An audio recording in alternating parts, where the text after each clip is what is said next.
ሩትዬ ግን እስከ መቼ ነው እንደዚህ ለሰው ብቻ እያሰብሽ ለራስሽ ሳታስቢ እስከ መቼ ነው ግን የምትኖሪው? አሁን እሷ እቺ ሴትዮዋ ራሷ አይደል እንደ ያጠፋችው ራሷ አይደል እንደ መታሰር ያለባት? አንቺ ምን ቤት ነሽ በሷ ቦታ እስር ቤት የምትገቢው? አንቺ እኮ ቢያንስ እኮ እስሩ ይቃለልልሻል። አሁን ለምሳሌ እውነት ታስረሽ ቢሆን እሷ ናት አንደኛ ደረጃ ልጅሽ ሳትፈቅድሽ የወሰደችው። አንቺ ደግሞ በእንትን ግዴታ ነበር ያኔ በቃ ልጅሽን ወስዳለሁ ብሎ ያስፈራራሽ ሌላ ግለሰብ ነበር። ያንን ግለሰብ ደግሞ የመጠርጠር ግዴታ መብትም ነበረሽ። እስር ስላልቀረ ተጠርተሽ ስለቀረሽ ብቻ ነው እንጂ የምትጠየቂው ለሌላ ነገር አትጠይቅም። ስለዚህ የልጁን ይዛ የጠፋችው ትታሰር። እስከ መቼ ነው ለሰው የምትጨነቂው? ለምንድን ነው ራስሽ የማትጨነቂው? እነሱ ግን እኮ ያኔ እንደዛ መተት ነሽ መስቀል ላይ መተት አሰርተሻል ብሎ ያ ሁሉ ድራማ ሰርቶ ያ ሁሉ ሲሰድቡሽ ያ ሁሉ ከፍ ዝቅ ሲያደርጉሽ እኮ አንቺ መክሰስ ትችይ ነበር። አንቺ ግን እነሱ በትንሽዬ ነገር ያው እስር ቤት ከልጅሽ ለይቶ እስር ቤት ሊያስገቡሽ ነው። ይሄ ዋነትሽ ብዙ ነገር ያሳጣሻል ገና ማለት ነው። መንቃት አለብሽ። በቃ ለራስሽ መኖር አለብሽ፣ ለልጅሽ መኖር አለብሽ። አሁን አንቺ የልጅ እናት ነሽ።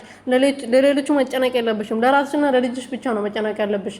ስለዚህ ልጅሽና ራስሽን ከሁሉም ሰው አርቀሽ ከሁሉም ነገር አርቀሽ ልጅሽን አስከብረሽ ራስሽን ማስከብረሽ መኖር አለብሽ። እስከ መቼ ይሄ ዋነትሽ እስከ መቼ ነው የሚያዘርቅሽ? ሰላም ሰላም ቤተሰቦች እንዴት ናችሁልኝ? እኔ ያለው እግዚአብሔር ይመስገን። በያላችሁበት ሰላማችሁ በዘት ትርፍርፍ ይበልልኝ። እንግዲህ ሩትዬ ልጇን ለአክስት ለምትባለው ገነት ሰጣ እስር ቤት ለመግባት እንግዲህ ወስናለች ማለት ነው። ምንም ማድረግ አይቻልም። ያ አረመኔ አላነሳም ብሏል ማለት ነው።